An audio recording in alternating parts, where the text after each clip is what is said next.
तू मेरी पुत्री नहीं रही। दक्ष का स्वर ऊंचा हो रहा था और उसके शब्द जैसे शिव के लिए विष से भरे बाण हो। यह सुनकर सती की आत्मा कांप उठी थी।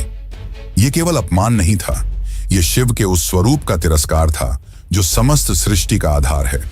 वे उठी, सभा की ओर देखा और बोली, तुम सब यहां धर्म की बात करने आए हो, यज्ञ की बात करते हो, पर जिस शिव के बिना कोई यज्ञ संपन्न ही नहीं हो सकता, उसी शिव का तुम अपमान करते हो। फिर उन्होंने आगे कहा, जिसे तुम औघड़ कहते हो वही काल का भी काल है। जिसे तुम श्मशानवासी कहकर हंसते हो वही मृत्यु से परे है, और जिसे तुम भस्मधारी कहते हो वही भस्म से मोह को जलाता है। उनकी आंखों में आंसू थे, लेकिन स्वर तेज था, ऐसा तेज कि स्वयं देवता भी सिर झुका लें। सभा स्तब्ध थी, कोई उत्तर नहीं दे सका, लेकिन सती का हृदय अब टूट चुका था। उन्होंने कहा, जिस शरीर ने आज मेरे प्रभु का अपमान सुना है, वह शरीर अब इस संसार के योग्य नहीं। और वे सीधे यज्ञ कुंड की ओर बढ़ी। वहां उपस्थित देवता उन्हें रोकना चाहते थे, पर सती अब कोई नारी नहीं थी, वह साक्षात अग्नि बन चुकी थी। उन्होंने अपने नेत्र बंद किए, शिव का स्मरण किया और अग्नि में कूद गईं। उनके चेहरे पर भय नहीं था, बल्कि एक शांति थी, एक समर्पण था जो पूरे यज्ञ मंडप को झकझोर गई। अब इस यज्ञ की अग्नि से वो तूफान उठने वाला था जो पूरे को तबाह कर सकता था। तो चलिए अब जानते हैं आगे की कथा। लेकिन उससे पहले अगर आपको वीडियो अच्छी लग रही है तो वीडियो को लाइक जरूर करें और कमेंट में लिखें, हर हर महादेव। कैलाश पर शांति थी, पर वह शांति तूफान से पहले की थी। जब भगवान शिव को यह ज्ञात हुआ कि उनकी अर्धांगिनी अग्नि में समर्पित हो गई, तो उनके हृदय में तूफान उमड़ पड़ा। आंखों में वेदना, मन में शून्यता और आत्मा में आग। ये वो शिव थे जिनका क्रोध ही प्रलय कहलाता है। शिव अपनी समाधि से उठे, उनकी जटाएं लहराईं, नेत्र रक्तिम हो उठे और सारा ब्रह्मांड कांप उठा। फिर अपने दोनों हाथों से अपनी जटाएं पकड़ी और उन्हें पृथ्वी पर पटक दिया। उसी क्षण पृथ्वी फटी और उस क्रोध की ज्वाला से प्रकट हुआ एक रूप, भयंकर, तेजस्वी और अजेय, वीरभद्र। वीरभद्र कोई सामान्य योद्धा नहीं था, वह शिव के विकराल रूप का अंश था। उसका शरीर अग्नि सा दीप्यमान था, आंखों में प्रतिशोध की ज्वाला, हाथ में तलवार। उसका प्रकट होना सृष्टि के संतुलन को डगमगाने लगा था। वीरभद्र प्रचंड गति से दक्ष के यज्ञ की ओर बढ़ चला। जिस दिशा में वह चलता, धरती कांपती, आकाश बदलता और देवताओं के हृदय कांप उठते। जैसे ही वीरभद्र यज्ञ स्थल पर पहुंचा, आकाश में अंधकार छा गया और वीरभद्र प्रकट हो चुका था। उसकी उपस्थिति मात्र से यज्ञ की अग्नि थर्रा उठी। वह बिना रुके आगे बढ़ा। पहले यज्ञ वेदी को तोड़ा, फिर वेद पाठ करने वाले ब्राह्मणों को हटाया। उसकी आंखों में एक ही लक्ष्य था, दक्ष। वीरभद्र के सामने कोई नहीं टिक सका। वह अकेला था, परंतु अजेय। उसके प्रत्येक प्रहार में शिव का शाप था और हर गर्जना में सती का विलाप। अंततः वह दक्ष के सामने पहुंचा। दक्ष अब भी अपने अभिमान में डूबा था। वह चिल्लाया, मैं यज्ञ करता हूं, मुझे कोई छू नहीं सकता। वीरभद्र ने उसकी आंखों में देखा और कहा, तू पिता कहलाने योग्य नहीं। आज तुझे उसी अग्नि में भस्म करूंगा जिसमें तूने धर्म का मजाक उड़ाया। और एक ही झटके में वीरभद्र ने अपनी तलवार से दक्ष का सिर धड़ से अलग कर दिया। पूरी सभा में सन्नाटा छा गया। देवता स्तब्ध रह गए। यज्ञ की अग्नि बुझ गई और पृथ्वी पर सिर्फ राख रह गई। वो राख जो अहंकार, अधर्म और अपमान की अंतिम परिणति थी। वीरभद्र शिव की आज्ञा पूरी कर चुका था, पर यह कहानी यही नहीं रुकती।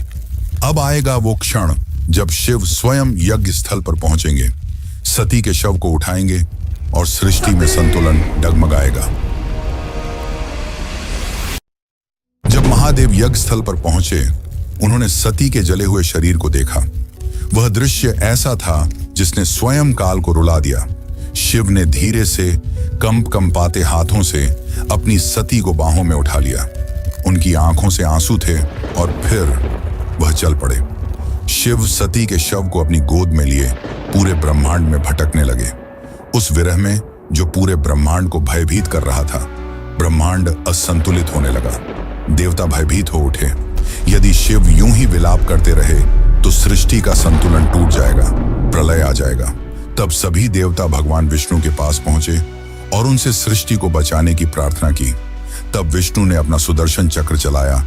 जैसे ही सुदर्शन चक्र चला, उसने सती के शरीर को टुकड़ों में विभाजित कर दिया।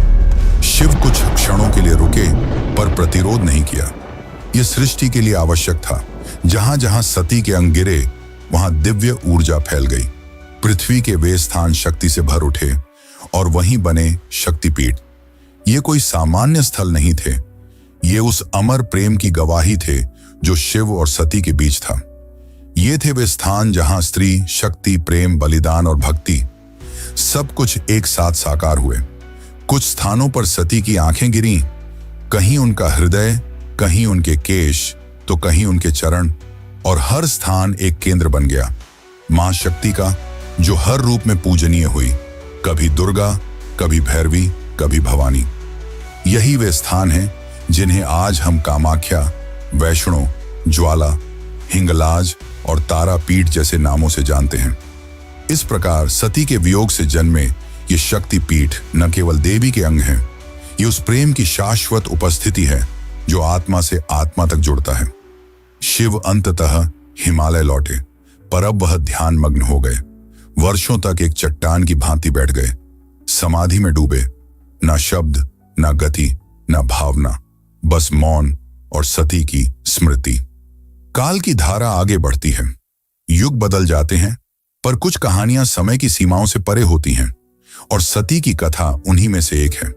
वह प्रेम जो अग्नि में तपकर शुद्ध हुआ था, वह विरह जो तांडव बन गया था।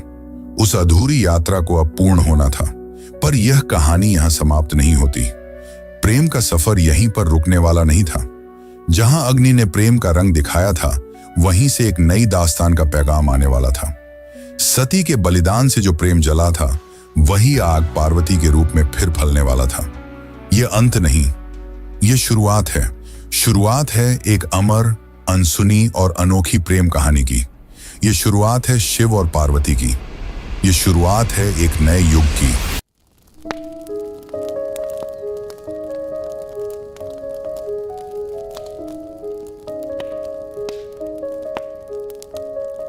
दारुण करुण सत्य सारिका अपरिजय शिवरायिका अबला जडपधीर पालिका हरदासिका सदारिका बलनि कुशैकराग्रा नक्ति नृत्ना भवसारिका किनकर्तास्मान स वैष्णव जल्पतो किनो प्रमुञ्च प्रतिधृतनयना मृदता बलनि किमु बिभ्यता किना प्रशम्य विषकञ्जकं मरमतः सदा सेनादिशति वेदसमर्यां धरे दूरनुभवा पवनिर्वणसुता विनिगीयमाण सर्गा सर्वयस्तोमिनी मता किञ्चयोदास्यमभ्या खिन्ना हार्दकुक्तिजातयानं हन्ति प्रच्युतिबद्धप्रजल्पं क्रुद्धा धरे दुरनुभवा भवनिर्वणसुता हृदि धृतनयनमृदता प्रबलनि किं बिभ्रतः किन प्रशम्य विषकञ्जकं नर्मतः सदा सेनादिशति वेदसमर्यां धरे दुरनुभवा